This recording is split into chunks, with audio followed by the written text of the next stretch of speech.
नमस्कार, मैं आपका अपना नितिन विजय फिर से आया हूं। ये वाला वीडियो उन सभी बच्चों के लिए बहुत काम का होने वाला है जो कहीं पर भी पढ़ रहे हो और 11th से 12th मूविंग कर रहे हो, जेई या नीट की तैयारी करने की सोच रहे हो या कर रहे हो और शायद 11th थोड़ी सी कमजोर रह गई हो। हर बार ये मैं वीडियो में बनाता हूं अपने अनुभव के साथ, पर आज सौभाग्य की बात है और ईश्वर की कृपा है कि मोशन की टीम इतनी तगड़ी, इतने अनुभवी लोग हैं जिनके अनुभव को अगर नापा जाए तो वो हजारों वर्षों तक जा सकते हैं। इसमें कोई शक और संशय वाली बात नहीं है। पर आज उन लोगों को लेकर आऊं, उनमें से भी चुनिंदा लोगों को जिन्होंने कोटा में इतिहास रच रखा है, जिन्होंने ऐसे रिजल्ट्स दिए जो शायद कोई सोच नहीं सकता। बच्चों की इतनी केयर करते हैं, जितनी बड़ाई करी जाए उतनी कम है। मेरा सौभाग्य है कि मोशन टीम के सदस्य हैं, परिवार के सदस्य हैं। पर ज्यादा बात ना करते हुए मैं इन सभी लोगों को आपके समक्ष लेके आऊं, सभी से प्रश्न पूछूंगा जो 11th के बच्चों के मन में होते हैं। हमने पहले एक वीडियो जितने भी हमने डाले उनमें 11th के बच्चों के जो प्रश्न आते हैं उनको इन सभी एक्सपर्ट से आज मैं पूछने वाला हूं। एक एक करके पूछूंगा। एक जेई के अध्यापक होंगे, एक नीट के होंगे। वैसे मैं फटाफट से आपको परिचय दे दूं। आपको अगर इधर दिखाई दे तो सीएसएस सर आपको जो जानते होंगे, चंद्रशेखर सर, इधर हमारे Atish Agarwal sir, DJ sir, NS sir, मेरे को आप जानते होंगे, आपका अपना नितिन विजय, इधर अमित वर्मा सर, शोभित सर, भरत सर और हमारे प्रिय एटीआर सर। तो आप सबसे हम बात करेंगे। वीडियो बिल्कुल मत छोड़ना क्योंकि काम का होने वाला है। अगर तुम 11th से 12th जा रहे हो, तैयारी नहीं करी है या कर रहे हो या अच्छी नहीं जा रही है, तो क्या क्या करना चाहिए, कैसे करना चाहिए, वीडियो बहुत काम का होगा। बिना समय खराब करे पहले सर अनरिवील कर लेते हैं कि हम आज किस बारे में बात करने वाले हैं। मैं सभी से रिक्वेस्ट करूंगा प्लीज। तो मेजरली उन बच्चों के लिए बात हो रही है जिनकी 11th थोड़ी वीक रह गई है, पढ़ी नहीं है, क्योंकि ये वीडियो हर बार बनाते हैं, हर बार बच्चे बहुत सुनते हैं। पर मैंने आज इस बार सभी से रिक्वेस्ट करी कि मैं अकेला नहीं बनाऊं, सब लोग हों। तो सर समय खराब नहीं करते हैं। मैंने आज पूरी तैयारी के साथ आया हूं, सवाल लिख लिए हैं और सोचकर आपको अध्यापक जवाब देंगे। तो सबसे पहले मैं प्रयास करता हूं कि मैं सबसे पहले बुलाना चाहता हूं निखिल सर और भरत सर को। निखिल सर का परिचय मैं फटाफट से आपको दे दूं, जो आप हमारे एकेडमिक डायरेक्टर हैं पूरे जेई डिवीजन के, जो सारी चीजें देखते हैं और कई वर्षों से मोशन के साथ हैं और निरंतर एक प्रयास करते हैं कि मैक्सिमम सिलेक्शन रेशियो मोशन का आ सके। भरत सर जो हमारे एकेडमिक लीड करते हैं 12th डिवीजन की, जो 11th से 12th डिवीजन है, नीट डिवीजन, उसको पूरा लीड कर रहे होते हैं, देखते हैं उनकी पूरी क्या स्ट्रेटेजी है, कैसे है। तो आपका सर बहुत बहुत स्वागत है। और जो बच्चे के मन में प्रश्न है सर, बिना समय खराब करें मैं आप लोगों से पूछना चाहता हूं। सर सबसे पहले, क्योंकि आप वो पिलर्स हैं जो पूरी एकेडमिक प्लानिंग करते हैं नेशनली, आप सर पूरी जेई की करते हैं, आप 11th से 12th मूविंग की सर पूरी प्लानिंग करते हैं। तो सर मैं सबसे पहले निखिल सर से पूछना चाहता हूं, सर 11th 12th जनरली जो बच्चों के मन में प्रश्न होता है जिसका उत्तर मैं हमेशा देता हूं, पर मुझे लगता है आप मुझसे बेहतर दे पाएंगे क्योंकि आप इस बार प्लानिंग की स्ट्रेटेजी में होते हैं। सर बच्चा जिसकी, या तो जो बच्चा पहली बार तैयारी कर रहा है, वो वाला बच्चा जो जिसने तैयारी करी नहीं थी 11th में, किसी भी कारणवश नहीं करी, जो भी उसने कर दिया और वो डायरेक्ट 12th में आ रहा है, या दूसरा बच्चा वो जिसने 11th में तैयारी तो करी थी पर बर्बाद कर लिया था। बर्बाद होने के कई कारण हो सकते हैं कि हो सकता है पढ़ाई नहीं करो, भटक नहीं गया, भटक गया हो, मोबाइल में लग गया हो, कुछ भी, पर अब उसको लगता है कि मुझे करना चाहिए। तो सर उसका सबसे पहला प्रश्न होता है कि सर क्या ये अब पॉसिबल है कि मैं 12th में 11th का भी पढ़ पाऊं, पूरी तैयारी भी कर पाऊं, जेई या नीट की, बोर्ड की भी, क्या ये पॉसिबल है? बिल्कुल सर, बहुत अच्छा क्वेश्चन है। क्योंकि यूजुअली बच्चे जो भी हमारे पास आते हैं इस समय, उनके जो बाहर के बच्चे होते हैं उनका बहुत सारे बच्चों का ये इशू होता है कि सर हमने 11th पढ़ी है लेकिन हमें कुछ नहीं आता। उनका सिंपल सा क्वेश्चन है, सर हमें कुछ नहीं आता। तो हम जो एडमिशन ले रहे हैं, तो क्या हमारा पूरा 11th का सिलेबस, 12th का सिलेबस खत्म हो सकता है? तो जो हम अर्ली स्टार्ट करते हैं, इस समय का जो बैचेस हम लेकर के आ रहे हैं, उन बैचेस में हमारा जो कोर्स इस तरीके से प्लान किया हुआ है कि सारा कोर्स 11th का एज वेल एज 12th का हम ऑलमोस्ट दिवाली के आसपास खत्म कर देते हैं। इनफैक्ट दिवाली से पहले ही खत्म कर देते हैं। अगले साल जब दिवाली, जो दिवाली है उससे पहले, मतलब 2026 की दिवाली से पहले पूरा सिलेबस खत्म होगा, 2 साल का उसका। पूरी 11th भी पढ़ाएंगे? हाँ, पूरी 11th भी उसमें कवर कर ली जाती है, पूरी 12th भी कर लेंगे। कुछ बच्चे ऐसे होते हैं कि सर हमें 11th का सब नहीं पढ़ना, फॉर एग्जांपल कुछ चैप्टर्स उनको पढ़ने, तो हम उनकी प्लानिंग अलग कर रखी है, जिससे उनको खाली उन्हीं चैप्टर्स के जो भी एक्स्ट्रा क्लासेस लगती है उन्हीं चैप्टर्स की लगती है। अदरवाइज हम पूरा सिलेबस कवर कराएंगे। और जित भी बच्चे, अच्छा, मतलब अगर उसको कोई बच्चा ऐसा जो पहली बार आ रहा है तो 11th 12th पूरी पढ़नी तो भी पढ़ सकता है, पर अगर कोई बच्चा ऐसा जो दूसरी जगह से आ रहा है तो वो अगर कुछ 11th के पढ़ना चाहे तो पढ़ सकता है? वो बिल्कुल वो पूरा पढ़ सकता है। उसके साथ साथ 12th का सिलेबस पूरा कवर करेगा। 11th के सेलेक्टेड टॉपिक्स भी पढ़ सकता है, उसकी चॉइस है। और जिसको लगता है नहीं सर मुझे तो पूरा ही पढ़ना है, यूजुअली बहुत ही रेयर ऐसा बच्चा होता है, बट फिर भी अगर कोई बच्चा होता है तो हम उसको पूरा सिलेबस भी कवर कराते हैं। आई सपोज नीट में भी हम सेम ही करते हैं। नीट में भी बिल्कुल इसी तरीके से प्लानिंग करते हैं सर आप लोग? बिल्कुल सर, नीट में प्लानिंग तो करते ही हैं, प्लस एक एडिशनल एडवांटेज है जो हमारे पास है, वो है 4 महीने। अच्छा, जेई वालों से आपके पास एडवांटेज है टाइम की? बिल्कुल, टाइम की एडवांटेज ये लोग रखते हैं। हमारे पास कम से कम 4 महीने का एक्स्ट्रा टाइम है।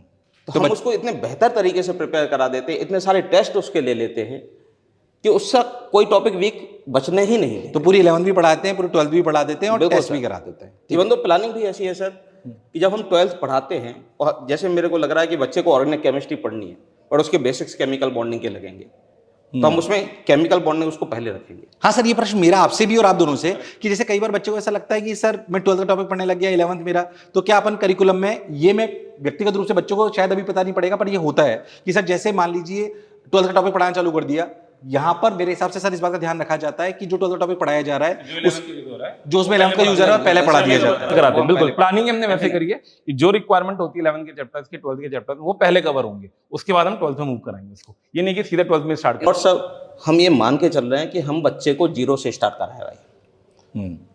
हम ऐसा नहीं मान के चल रहे हैं कि इतना कंसेप्ट उसको आता ही है, हम डायरेक्ट स्टार्ट कर देंगे। नहीं, 12th ये बहुत बढ़िया बात start बोली कर सर। देंगे। मतलब जो 12th में आ रहा है उसको भी आप ये मान के चलते हैं 0 से आ रहा है, 10th पास बच्चा है हमारे लिए। हमारे लिए वो 10th पास बच्चा होता है सर, और जो भी उसकी नॉलेज है, ठीक है, अगर वो एडवांटेज ले पा रहा तो ले पा रहा, अदरवाइज इसको स्टार्ट 0 से मिल रहा है। उसमें कितना पिकअप कर पाता है, कितनी फास्ट कर पाता है, उसकी अगर कुछ 11th पे एक्स्ट्रा नॉलेज थी उसको यूज करके उसको मार्क्स में कन्वर्ट कर पाता है कि नहीं कर पाता, वो उस पर डिपेंड करता है। बट यूजुअली कोर्स इस तरीके से प्लान किया हुआ है कि वो ऑटोमेटिकली पूरे साल का जो भी इसका सिलेबस है 2 साल का, वो हम दिवाली के पहले खत्म करते हैं, जिसके बाद हम उसका फर्स्ट राउंड रिवीजन कराते हैं। जेई में भी कराते हैं फर्स्ट राउंड रिवीजन, मेडिकल में तो होता ही होता है क्योंकि मेडिकल में टाइम ज्यादा है। उसके बाद हमारी ब्रह्मास्त्र सीरीज स्टार्ट होती है जो 3 फेज की होती है, JE means first attempt, second attempt and JE advance. 3 round में बीटीएस भी कराते हैं। जिसकी सर अभी बात कर रहे हैं वो अभी हमने लॉन्च करी थी ब्रह्मास्त्र टेस्ट सीरीज, जिसका first round, second round, third round होता है। अगर कोई बच्चा 12th का सुन रहा है, 12th पास का सुन रहा है, तो उसके लिए बहुत इंपॉर्टेंट है, अगले साल भी वो पूरी आएगी। इवन दो सर इस बार 15 सितंबर को तो हमने 12th का कोर्स ही कंप्लीट करा दिया था सर, जो बच्चे 12th में पढ़ रहे थे। बिल्कुल सर।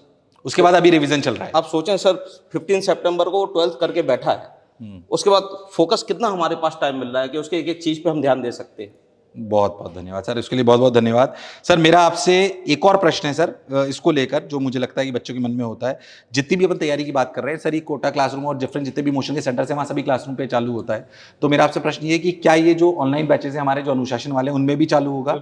सर सेम करिकुलम हम ऑनलाइन में भी फॉलो कर रहे हैं। अनुशासन बैचेस जो भी 12th के आएंगे, 11th से 12th मूविंग बच्चों के, उनका सेम करिकुलम है, सेम पढ़ाई है, इवन सेम डेट्स है, सेम टेस्ट है, सब कुछ हमने कॉमन कर रखा है, जिससे वो कोटा क्लासरूम की फील ऑनलाइन में भी ले सकते हैं, कोई दिक्कत जो बेसिकली अनुशासन बैच के बारे में जानते हैं उन्हें बता दूं कि अनुशासन बिल्कुल कोटा क्लासरूम की तरह चलता है। जैसे हम कोटा क्लासरूम में अभी खड़े हुए हैं तो पास में स्टूडियोज हैं, टीचर यहाँ से निकल के क्लास से निकल के स्टूडियो में चला जाता है, कोई भेदभाव नहीं है। हाँ, पर तुम्हें अनुशासन के साथ पढ़ना पड़ेगा, उसमें सबको वीडियो चालू रखने पड़ते हैं, जो नहीं जानते उनको बताना चाह रहा हूँ। तो बिल्कुल वही टीचर्स, वही सिलेबस, वही टेस्ट पेपर जो कोटा क्लासरूम में हो रहा है वो अनुशासन में हो रहा होता है। तो तुमने तैयारी नहीं भी करी है तो भी तुम कर सकते हो। सर मेरा एक प्रश्न और है कि ये बहुत सिंपल सा है कि जैसे बहुत सारे बच्चे जो हैं वो शायद इस द्वंद में है कि बैचेस कब आ रहे हैं। पहला प्रश्न तो मेरा है, तो बैचेस की डेट्स क्या क्या है? सर पहला जो बैच की डेट्स है वो है 10 दिसंबर, दूसरा है 24 और तीसरा 31। ये 3 डेट्स हमारी दिसंबर की, सेम मेडिकल की है, सेम अनुशासन की है, सेम जेई। तो बैचेस सर अप्रैल में भी आएंगे फिर? बिल्कुल सर, जनवरी में भी आएगा, फेब में भी आएगा और अप्रैल में भी आएगा। पर अगर आप जल्दी आ सकते हैं तो इससे बेहतर। लेकिन सर बच्चों से यही कह सकते हैं ना कि मैराथन रेस है, अगर आपको अर्ली स्टार्ट पहले ही मिल चुका है जबकि बाकी के प्लेयर बाद में दौड़ेंगे, तो एक एडिशनल एडवांटेज है कि अगर आप कहीं लड़खड़ाते भी हो तो आपके पास समझने का एक्स्ट्रा मौका है, टाइम मिलेगा उनको। तो मतलब सर लोगों का कहना है कि 11 से 12, और मैं भी ये जानता हूँ, मैं जाहिर सी बात एक्सपर्ट से पूछ ही रहा हूँ, बट मैं आपसे कहना चाहता हूँ हर साल बहुत सारे बच्चे ऐसे हैं जो 11 तक तैयारी नहीं करते। ये सोचते हैं, कई बार बच्चे इसलिए रुक जाते हैं कि यार अब 12th में छोड़ो, 12th पास में ही करूँगा। पर हम बहुत सारे बच्चों को ऐसे को जानते हैं जो जेई नीट निकाल लेते हैं अगर वो 12th में भी पहली बार आते हैं। ऐसे बहुत सारे बच्चों को जानते हैं। जाहिर सी बात है कि उनमें ऊर्जा होनी चाहिए, उनमें इच्छा शक्ति होनी चाहिए, और इच्छा शक्ति के साथ मनस्थिति भी होनी चाहिए। सर बहुत बहुत धन्यवाद। और sir you people are doing a wonderful job, क्योंकि अब मैं उतनी स्ट्रेटेजी नहीं बना पाता हूँ एकेडमिक्स को लेके जो आप लोग बनाते हो, बट आप लोग बहुत अच्छा काम कर रहे हैं, इसलिए रिजल्ट्स आ रहे हैं। आप सब लोगों की वजह से ही मोशन का इतने परसेंटेज सिलेक्शन ज़्यादा होता है, तभी हम कह पाते हैं कि मोशन है तो भरोसा है। सर बहुत बहुत धन्यवाद, थैंक यू। अब मैं अभी आप लोग मिल रहे थे निखिल सर और भरत सर से, जो पूरा वीडियो देख रहे हैं मैं उनको बता दूं। अब मैं बुलाना चाहता हूं अगेन 2 ऐसे सितारे जो बहुत महत्वपूर्ण हैं मोशन परिवार के लिए, कोटा शहर के लिए। मैं आईटी डिवीजन से बुलाना चाहता हूं सीएसएस सर, नाम आप सभी लोगों ने सुना होगा, चंद्रशेखर सर। सर आपका बहुत बहुत स्वागत है। आप हेड हैं हमारे फिजिक्स डिपार्टमेंट के, बहुत बड़े स्ट्रेटेजिस्ट हैं, पता नहीं कितने टॉपर सर निकाल चुके हैं, अंडर 10, फर्स्ट रैंक, 100, बहुत सारी चीज़ें सर कर चुके हैं। इसके साथ मैं बुलाना चाहता हूँ शोभित सर को, जो हमारे नीट डिवीजन के सितारे हैं अपने आप में, बहुत शानदार जो है बायोलॉजी के हमारे अध्यापक हैं, बहुत वर्षों से सर हमारे साथ हैं। और सर बहुत बहुत स्वागत है आपका, बहुत बहुत साधुवाद। सर मैं बच्चों के जो प्रश्न हैं वो मैंने कुछ डिवाइड कर रखे हैं आप सभी लोगों के लिए। तो सर मैं ये कह रहा था कि बच्चों के मन में रहता है कि हाँ यार कोटा जैसे या मोशन जैसे परिवार के साथ जुड़ेंगे तो जेई की तैयारी तो हो जाएगी, नीट की भी हो जाएगी, पर पेरेंट्स के मन में भी द्वंद होता है कि बोर्ड की भी तैयारी होगी नहीं होगी, और क्या वाकई मैनेज कर पाएगा। एक तो 11th में इसने पढ़ाई नहीं करी, ऊपर से 11th में पढ़ाई भी कर ली, पर क्या ये 12th के साथ जेई भी कंप्लीट कर लेगा, बोर्ड भी कंप्लीट कर लेगा। सर तो उनके मन में द्वंद होता है कि यार बोर्ड वाकई कर पाएंगे नहीं कर पाएंगे। तो सर बच्चे को क्या करना चाहिए और हम क्या करते हैं, इस पे आप थोड़ा सा बताएंगे तो अच्छा लगेगा। बेसिकली सर हमारा जो कैरिकुलम होता है उसमें मान लीजिए मैं आईआईटी के बारे में बोलूँ तो आईआईटी की जब तैयारी करने आता है तो उसमें जेईई मेन, बोर्ड और आईआईटी, इन तीनों का इतना बढ़िया स्ट्रक्चर होता है कि वो जो ग्रेडियंट होता है स्टडी मटेरियल का dy/dx जिसको अपन कहें, वो इतना स्मूथ होता है कि बच्चे को पता ही नहीं चलता कि आईआईटी की तैयारी करते करते कब जेईई मेन भी हो गया और बोर्ड भी हो गया। बोर्ड साथ में चलता रहेगा। मतलब पिछले 20 सालों से मैं कोटा में पढ़ा रहा हूँ और टचवुड मैंने जब भी कोई बैच को फिजिक्स पढ़ाया तो उनको कहीं बोर्ड क्लासेस करने की आवश्यकता पड़ी नहीं, उन्होंने करी अपनी इच्छा से, वो अलग बात है। तो आपके प्रश्न का जवाब ये है कि if somebody is preparing seriously for IIT and JEE main और नीट, तो बोर्ड की तैयारी तो उसके साथ हो जाती है।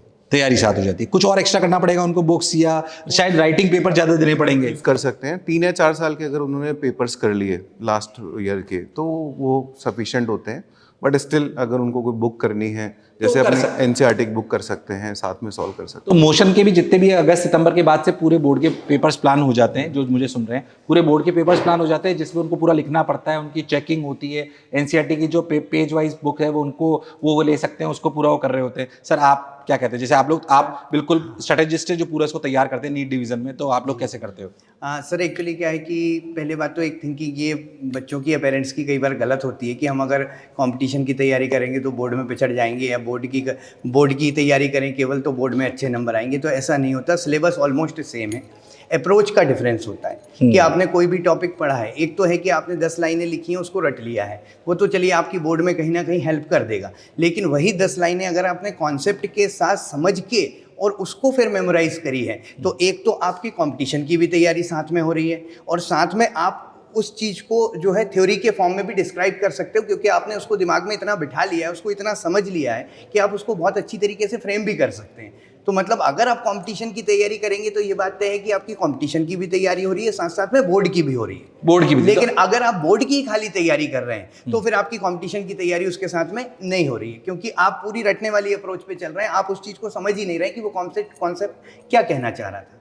तो मेरे हिसाब से सर ने बहुत बढ़िया बात बोली है कि अगर आप बोर्ड की तैयारी कर रहे हैं तो कॉम्पिटिटिव एग्जामिनेशन की तैयारी नहीं होती, पर अगर आप कॉम्पिटिटिव एग्जामिनेशन की तैयारी करें तो साथ साथ बोर्ड की तैयारी होती जाती है, क्योंकि सिलेबस सेम है।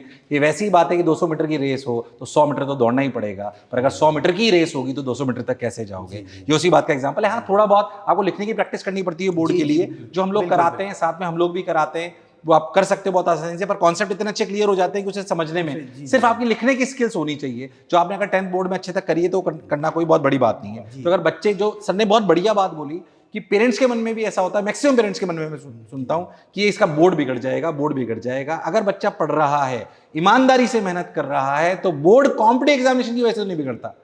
कई बार थोड़ा सुन के अजीब सा लगेगा, बच्चों को भी ब्लंट लगेगा, पर कई बार बच्चे जो कॉम्पिटिटिव एग्जामिनेशन तैयारी करना चालू करते हैं और किसी कारणवश पढ़ते नहीं है, भटक जाते हैं, तो बाद में अपने पेरेंट्स को, और इसी वजह से उनकी परसेंटेज बोर्ड में भी कम आती है, तो वो इस वजह से अपने पेरेंट को ये बहाना देते हैं क्योंकि मैं कॉम्पिटिटिव एग्जामिनेशन की तैयारी कर रहा था इसलिए मेरे बोर्ड में परसेंटेज कम आए, पर ये कारण कभी भी नहीं होता। इसलिए नहीं कि हम पढ़ाते हैं कॉम्पिटिटिव एग्जामिनेशन इसलिए बात कर रहे हैं, पर ये सच है। खैर सर, मैं एक बात और आपसे पूछना चाह रहा हूं कि सर जल्दी कोर्स हो जाता है, जैसे अभी सर लोगों से भी बात हुई कि सर जैसे अपन नवंबर दिसंबर के आसपास जिसने 11th पढ़ी उनका भी हो जाता है, जो 12th पढ़ी उनका तो अपन सितंबर अक्टूबर में ही खत्म कर देते हैं, मतलब कोर्स जल्दी खत्म हो जाता है। अगर नीट में बात करें तो 5-1 महीने पहले खत्म हो जाता है, जेईई में अगर बात करें तो 1.5-2 महीने पहले खत्म हो जाता है। तो मैं आपसे पहले पूछना चाहता हूँ सर, उसके बाद पहली बात है तो बच्चों को क्या करना चाहिए और हम क्या कराते हैं, ये 2 प्रश्न है। जल्दी कोर्स खत्म करने के बाद हम रिवीजन करवाते हैं उन बच्चों को, और उसमें कई तरह के रिवीजन्स होते हैं, जैसे जेईई मेन स्पेसिफिक रिवीजन होता है, जैसे भी थोड़ी देर पहले ब्रह्मास्त्र की बात हुई थी, तो अभी हमारा स्टार्ट होने वाला है ये दिसंबर के फर्स्ट वीक से। उसके अलावा specific revision, topic wise revision करवा देते हैं। जैसे एक बैच का मैं बताऊँ, हमारा जो स्टार बैच है इस बार, उसमें अभी 2 रिवीजन हो चुके हैं अभी तक, इस टाइम तक 2nd रिवीजन चल रहा है। अच्छा, तो सबसे बेस्ट चीज़ है रिवीजन करवाते हैं, टेस्ट लेते हैं, टेस्ट का एनालिसिस करते हैं और फिर उनको फीडबैक देते हैं, और जो उनका वीक एरिया होता है उसको और थोड़ा सा तो स्ट्रॉन्ग। बच्चे को रिवीजन कौन से सवालों से करना चाहिए? मैं आप दोनों से ये प्रश्न है ताकि बच्चे जान सकें, थोड़ा सा मैं एक्स्ट्रा पूछ रहा हूँ। बच्चे को रिवीजन जनरली PYQ से करना चाहिए, नंबर 1। नंबर 2, जो गाइडेड मटेरियल कोचिंग इंस्टीट्यूट देता है उससे करना चाहिए, क्योंकि हमें पता होता है उसने कौन से क्वेश्चन कर लिए, किस टाइप के ऑलरेडी कर लिए, और किस टाइप के क्वेश्चन में उनको दिक्कत ज़्यादा आती है, तो हम उसको स्ट्रेटेजिकली बनाते हैं, तो उससे करना चाहिए, इंस्टीड ऑफ कि कहीं से भी कोई बुक उठा के करना चालू कर दिया। तो हमारे गाइडेंस में करना चाहिए। आप सर? सर PYQ तो मस्ट है ही, वो तो करने ही है, साथ ही साथ NCERT बेस्ड। मैं इसमें बीच में एक बात रोक रहा हूँ सर, कई बच्चे ना PYQ करने चाहिए, पर जितने PYQ जेई मेन में उतने PYQ नीट में नहीं है, क्योंकि PYQ 12,500 हो चुके जेई में, तो बिकॉज ऑफ मल्टीपल बहुत सारे एग्जाम्स होते हैं एक ही साल में, तो 20-20, 25-25 पेपर हो रहे होते हैं, इतने नीट में तो नहीं होते। कई बच्चे नीट के वो होते हैं जो जेई मेन के PYQ कर रहे होते हैं, जाहिर सी बात है बायो के नहीं करते हैं, बट फिजिक्स केमिस्ट्री के करते हैं, वो करने चाहिए क्या?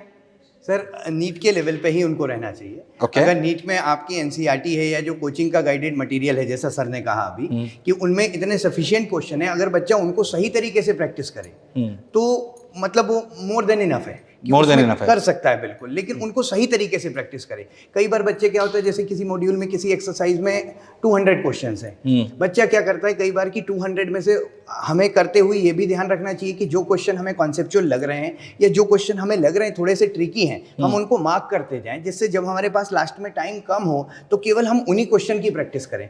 बच्चा अदरवाइज क्या करता है कि पूरे क्वेश्चन एग्जाम के टाइम पे भी पूरे क्वेश्चन करता है, उसमें क्या होता है कि उसको लास्ट में पूरे हर चैप्टर के क्वेश्चन करने का टाइम नहीं मिलता। तो क्वेश्चन करते टाइम बच्चे ये ध्यान नहीं देते, पहली बार उन्होंने सारे कर लिए, दूसरी बार बैठेंगे फिर से सारे करेंगे, जबकि ऐसे कुछ क्वेश्चंस होते हैं जिनको हम मार्क करें और उन्हीं को बार बार रिवाइज करें। और ये इसके लिए हमारे PYQ जितने भी नीट में है वो सफिशिएंट है, और जो हमारे कोचिंग मटेरियल में जो दिए हुए हमारी स्टडी मटेरियल में वो क्वेश्चन मोर देन इनफ है। अगर बच्चा NCERT पढ़े और उन्हीं क्वेश्चन पे स्टिक रहे तो बच्चा बहुत अच्छी प्रैक्टिस कर सकता है। और साथ में जो टेस्ट के क्वेश्चंस होते हैं, जितने भी टेस्ट हम लेते हैं उनके क्वेश्चंस को इकट्ठा करके रखें और उन्हीं क्वेश्चंस की प्रैक्टिस करें, अलग से कुछ करने की कोई बुक करने की जरूरत नहीं है। सर मेरा एक सवाल और है बस सीधे सर से, लास्ट और छोटा सा उत्तर में आपको चाहूंगा कि सर बच्चों के मन में होता है कि सर बोर्ड की हो गया, कंपटीशन में हो गया, सर कंपटीशन में जेई में स्पेशली, नीट में तो एक ही है, नीट वाले बच्चों को टाइम भी ज़्यादा मिल जाता है। सर 11 से 12 में आ रहा हूँ सर, 11 से 12 की मेरी बात हो रही है, क्योंकि हम सारी बात उनकी कर रहे हैं जो 11 से 12 वाले बच्चे आ रहे हैं, हम ये बात जानते हैं कि उसको अपन पूरा सिलेबस कंप्लीट करा देंगे, एक ही बार वो आ रहा है तो अपन पूरा उसको जेई मेन भी पढ़ा देंगे। पर क्या सर वाकई में जेई मेन, जेई एडवांस और बोर्ड बच्चा कर पाता है? क्या ऐसे एग्जाम्पल्स होते हैं जो पहली बार 12th में आता है? बिल्कुल सर, इसके बहुत सारे एग्जाम्पल्स हमने लाइफ में देखे हैं, लेकिन एक सबसे बड़े एग्जाम्पल मैं आपको देता हूँ। कोटा के अंदर, कोटा कोचिंग के अंदर ये हिस्टोरिकली रिपीटर्स का बहुत बड़ा एक फील्ड रहा है।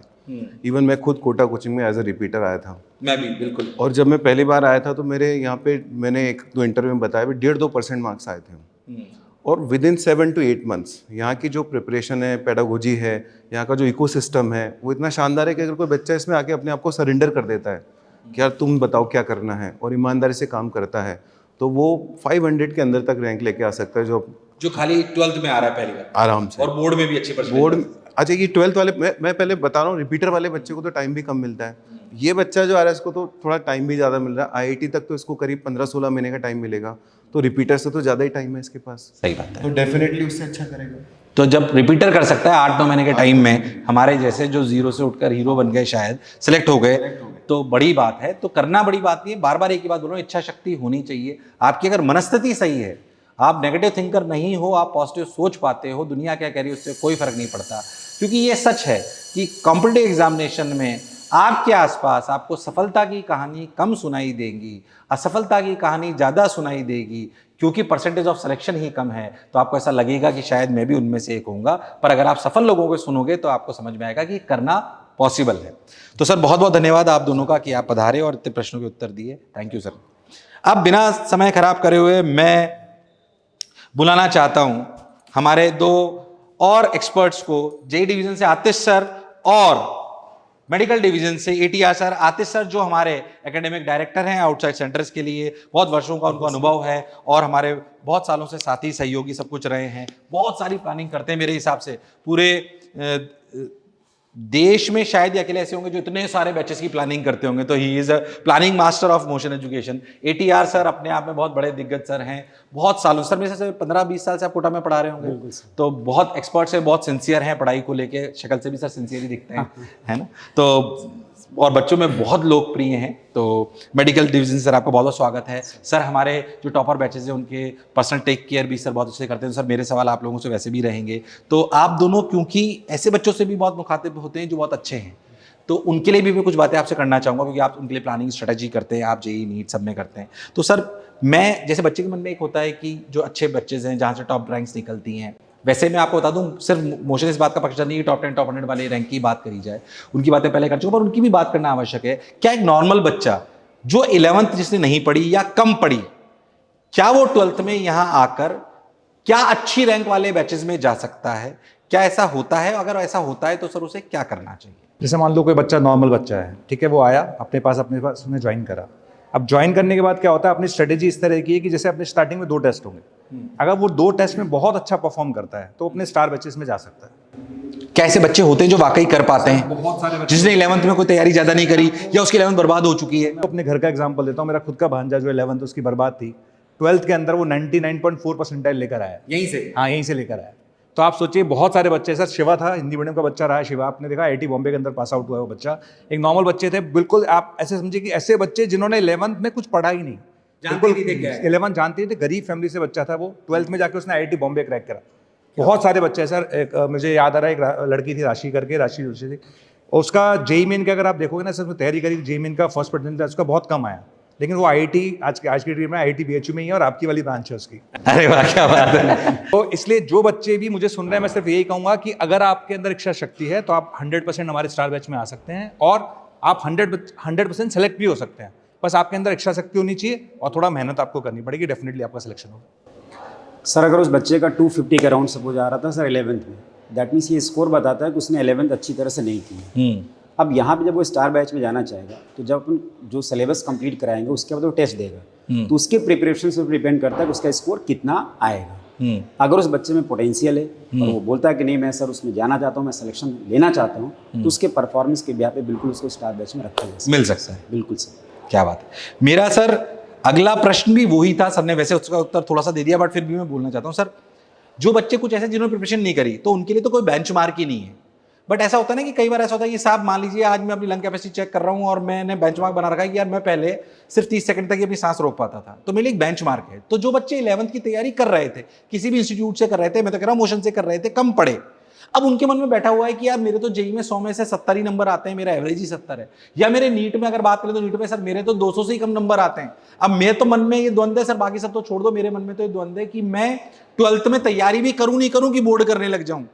क्या ऐसे बच्चे जिन्होंने पहले तैयारी करी हो और उनके नंबर कम आ रहे हों, जिन्होंने नहीं करी उनके लिए तो कोई बेंचमार्क है ही नहीं, पर जिन्होंने कर रखी हो नंबर कम आ रहे हो उनका कॉन्फिडेंस थोड़ा गिरा हुआ है, क्या सर ऐसे बच्चे कर पाते हैं और अगर कर पाते हैं तो उन्हें किस बात का ध्यान देना चाहिए? सर मेनली उनको ध्यान देना है कि जैसे मान लो 11th में उनके नंबर बहुत कम आ रहे थे, तो पहले तो बच्चों को आइडेंटिफाई करना है कि नंबर कम क्यों आ रहे थे। भाई मान लेते हैं बच्चे ने प्रिपरेशन बहुत अच्छे से नहीं करी या उसने टेस्ट को बहुत सीरियसली नहीं लिया, बहुत सारे रीजन होते हैं बच्चे के, या फिर बच्चा जो है डिस्ट्रैक्टेड था किसी भी रीजन से, उसका दिमाग कहीं और मतलब डाइवर्ट हो गया, डेविएट हो गया था, भटक गया था, हो सकते हैं, ठीक है। लेकिन उस बच्चे को पता है, उसकी फैमिली को भी पता है कि बच्चा कैपेबल है, ठीक है ना। अगर उसके अंदर कैपेबिलिटी है तो अगर वो 12th फिर रीस्टार्ट करेगा तो कोई दिक्कत नहीं, क्योंकि जो बच्चा अच्छा होता है पढ़ने में उसको एक बार रीस्टार्ट चाहिए। अगर आप अपने टेस्ट पे दोबारा फोकस करने लग जाते हो, अपने थ्योरी पे बहुत अच्छे से फोकस करने लग जाते हो, आप चीज़ों को समझने लग जाते हो, आपके टेस्ट में नंबर आने लग जाते हैं, क्योंकि एक बार आपको सिर्फ क्लिक चाहिए बेसिकली। जो बच्चा 11th से 12th आया, जैसे इसने 12th में आया, जैसे उसके टेस्ट पेपर होने लगे, उसके नंबर आने लगे, जैसे एक पहला टेस्ट दिया, दूसरा टेस्ट दिया, उसका जैसे नंबर आने लगे, उसका कॉन्फिडेंस वापस रीगेन हो जाएगा। तो मेरा मानना है कि जो बच्चा 11th में बहुत अच्छा नहीं करा, उसको 12th में पूरी तैयारी के साथ उतरना चाहिए और तैयारी करके वो 100% IIT में वापस क्रैक कर सकता है। सर आप क्या कहेंगे जिस बच्चे के नंबर कम आ रहे हैं, अभी टेस्ट दे रहा था, उसे क्या ध्यान देना चाहिए? क्योंकि इसका आंसर मैं भी थोड़ा बहुत देना चाहूंगा, और अपन क्या करेंगे कि उसको सपोर्ट मिल जाएगा? सर जैसे सपोज एक बच्चा जो अच्छा कर रहा है और सपोज वो मार्च तक 650 के अराउंड वो उसका स्कोर आ रहा था सर, बट लास्ट के 2 महीने वो पढ़ाई नहीं करता, सपोज रिवीजन नहीं कर पाया जिस वजह से भी, तो शायद सिलेक्शन भी मुश्किल हो जाता उसका। सही बात है, भले उसके 600-650 आ रहे हो, कितनी बढ़िया बात बोली आपने। हाँ, दैट मीन्स जो 250 पे आया डे 1, उसके पास पूरे साल हैं सर पढ़ने के। और मैं तो बार बार बोलता हूँ सर कि रिवीजन सिलेक्शन की तरफ ले जाता है सर। आपने विजन कैसा किया, बच्चा हमेशा परेशान रिवीजन को लेके होता है, तो मैं बच्चों से ये बोलता हूँ कि आपका विजन जैसा होगा रिवीजन में उतनी आसानी होगी। सही बात है, बहुत बढ़िया बात है कि विजन जैसा होगा रिवीजन वैसा ही हो रहा होगा। तो मैं जो भी बच्चे उनको कहना चाहता हूं कि अगर पहली बात तुमको ये लगता है कि तुम कर सकते हो और कैपेबिलिटी है, जैसे ये सर ने बोला, तो वो एक ही बात बोलना चाहता हूं, खुद की कमी पहचान लो। तुम्हारी असली समस्या ये है कि तुम्हें समस्या नहीं पता है, असली समस्या ढूंढ लो। क्या मैं भटक जाता हूं सुंदर कन्या देख के, मोबाइल गेमिंग देख के, या मैं ओवर थिंकिंग करता हूं, प्रोकास्टिनेशन करता हूं, मैं सोचता रहता हूं? क्या कमी है तुम्हारी, उनको आइडेंटिफाई करो। ये बिहेवियर को लेकर है। क्या मेरे नंबर कम इसलिए आ रहे थे कि मैंने एफर्ट ही कम लगाया था? क्या मेरे नंबर इसलिए कम आ रहे थे कि एफर्ट तो लगाया था पर मेरी स्ट्रेटेजी सही नहीं थी, कमी क्या थी ढूंढ लो। जीवन में जीतता वो है जो खुद की कमी पहचान पाता है। दुनिया की कमी सब देख पाते हैं, स्वयं की कमी हम नहीं देख पाते। स्वयं की कमी देख लोगे तो आप इस जंग को बहुत आसानी से जीत जाओगे। लोगों ने तो पता नहीं क्या क्या करिश्मा करा है, आप तो बहुत अच्छी जगह पर हो, बहुत अच्छी आपकी परिस्थिति है। तो ईश्वर से कामना करेंगे कि आप सब लोग ये कर पाओ। मैं सर बहुत बहुत आप दोनों का धन्यवाद देता हूँ, बहुत अच्छे आप लोगों ने उत्तर दिए। Thank you, thanks a lot sir, thank you. इसके बाद मैं ऐसे दो शख्सियत को बुलाना चाहता हूं जो बहुत इंपॉर्टेंट है मोशन परिवार के लिए और उन्हें यहाँ बुलाते हुए मुझे बहुत गर्व की महसूस हुई। सबसे पहले मैं बुलाना चाहता हूँ हमारे अमित वर्मा सर को, जो जॉइंट डायरेक्टर हैं मोशन एजुकेशन के, जो हेड करते हैं पूरे मेडिकल डिवीज़न को और काफ़ी साल से मेरे साथी सहयोगी रहे हैं। एक साथ ही हम मोशन को यहाँ पर लेकर आए हैं। बहुत बहुत धन्यवाद सर, आपका बहुत बहुत स्वागत। One of the finest academicians Kota have ever seen. उसके बाद मैं सर के साथ बुलाना चाहता हूँ दीपक जोशी सर को। दीपक जोशी सर व्यक्तिगत रूप से मेरे भी गुरु रहे हैं। कोटा की पूरी जर्नी को, इस पेडागॉजी को, इसको इवॉल्व होते हुए आपने देखा है। सर आपका बहुत बहुत धन्यवाद, बहुत बहुत स्वागत।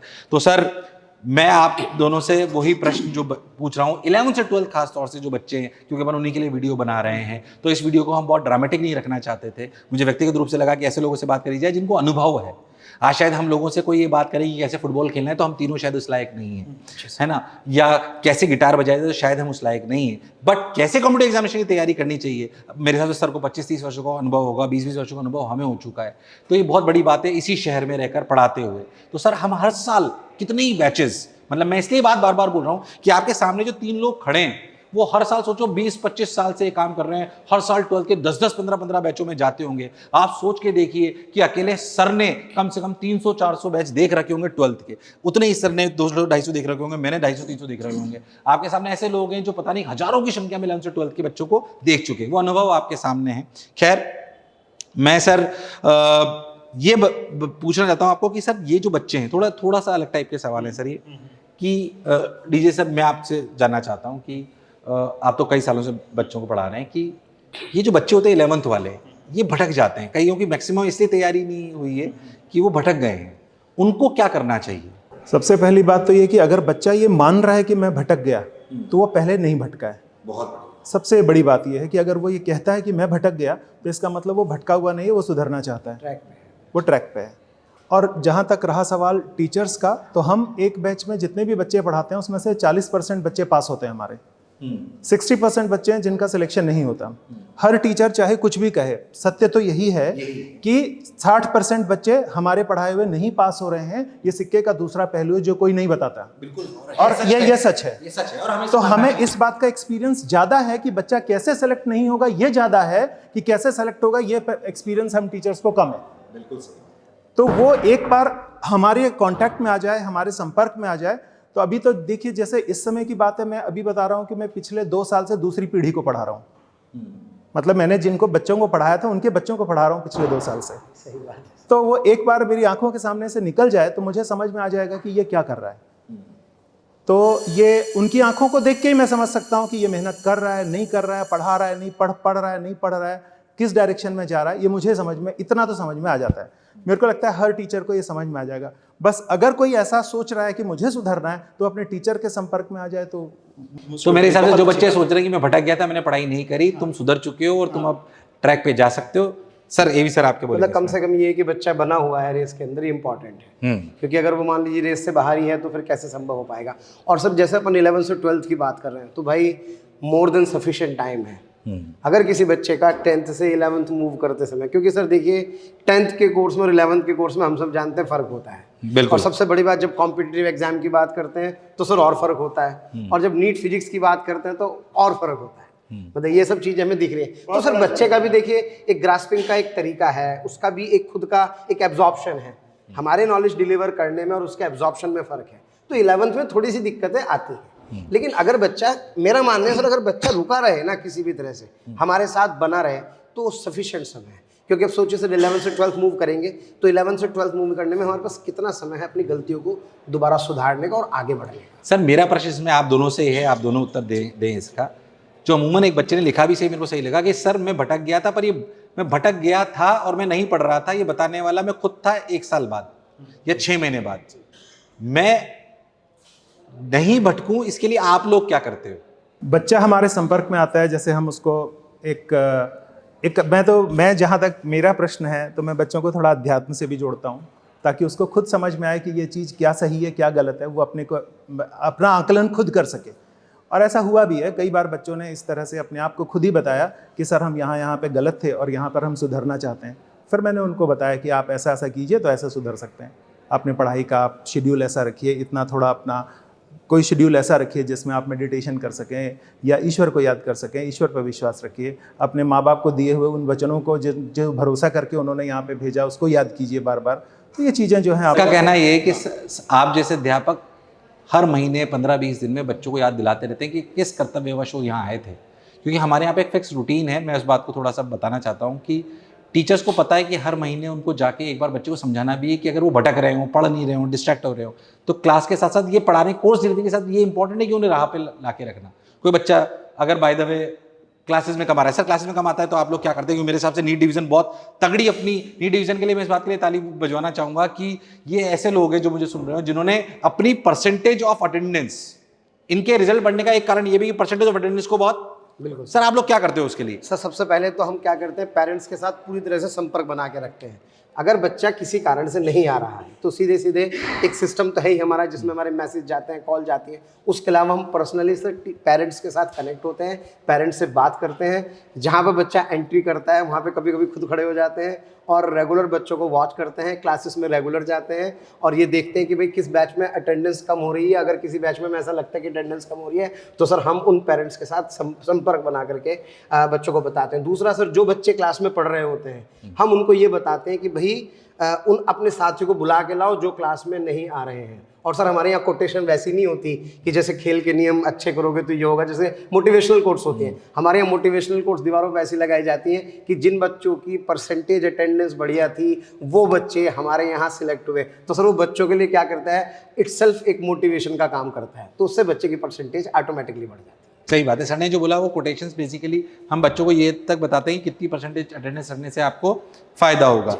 एनालिसिस। सर मैं एक बात और आपसे जानना चाह रहा हूँ जो बच्चे के मन में हमेशा रहता है कि, और कोचिंग संस्थान के लिए स्पेशली रहता है, और मोशन ऐसा नहीं है बट फिर भी आप लोगों के मुख से उससे जानना चाहता हूँ कि सर हमेशा जो टॉप बच्चे आते हैं उनको तो अप्रिशिएट करा जाता है, पर जो बच्चे में इंप्रूवमेंट आ रहा है उसे अप्रिशिएट नहीं करा जाता। सर उसे कैसे अप्रिशिएट करते हैं आप? सर हमारे यहाँ पे एक स्टार परफॉर्मेंस करके हम लोगों ने कार्यक्रम चलाया हुआ है जिसके अंदर हमारी एकेडमिक टीम चेक करती है कि कौन से बच्चे ऐसे हैं जिन्होंने अपने टेस्ट के अंदर जो नंबर हैं उनको इम्प्रूव किया है। फिर हम उन बच्चों को सॉर्ट करते हैं, उनका प्रॉपर एक पोस्टर लगाते हैं, बच्चा बहुत मोटिवेट होता है और सर उनको हम लोग क्लासेस में जा करके रिवार्ड देते हैं, तो बच्चे को बहुत बढ़िया लगता है और उससे वो ये हमने 2-3 साल पहले चालू करा था, बीच में सर को रोक रहा हूँ। This is one of the finest thing जो मुझे हमें करके बहुत खुशी होती है। हम सब लोग साथ बैठे थे, हम सर उनको अप्रिशिएट नहीं करते जिनकी टॉप 1, टॉप 2 या टॉप 5 रैंक आ रही है। किसी भी बच्चे की अगर रैंक 700 से 400 हो गई तो उसने 300 का जंप लिया, उसका फोटो बाकायदा हर महीने लगता है जो ऐसा इंप्रूवमेंट करता है, तो उसे अप्रिशिएशन मिलता है, उसे रिवार्ड मिलता है। भले हो सकता है कि 1000 में से 300 रैंक कोई बड़ी बात नहीं, बट उसकी 700 से 300 हुई,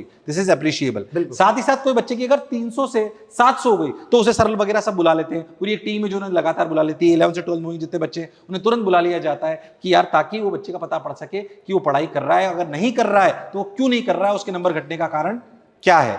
तो आप सभी लोगों का फिर से सर बहुत बहुत बहुत धन्यवाद, आप सभी लोग यहाँ पे पधारे। तो जितने भी बच्चे मुझे सुन रहे हैं उन्हें कहना चाहता हूँ कि हम आपको एक अच्छा इकोसिस्टम दे सकते हैं, बेस्ट एजुकेटर दे सकते हैं। We have one of the finest system, क्योंकि अगर मैं बोलूँ कि नंबर 1 है तो शायद उसे कोई अलग तरीके से ले सकता है, बट मैं आपसे वादा करके जा रहा हूँ कि बेस्ट सिस्टम आपको मिलेगा, पर गारंटी लेते हैं जैसे कि सर ने बोला।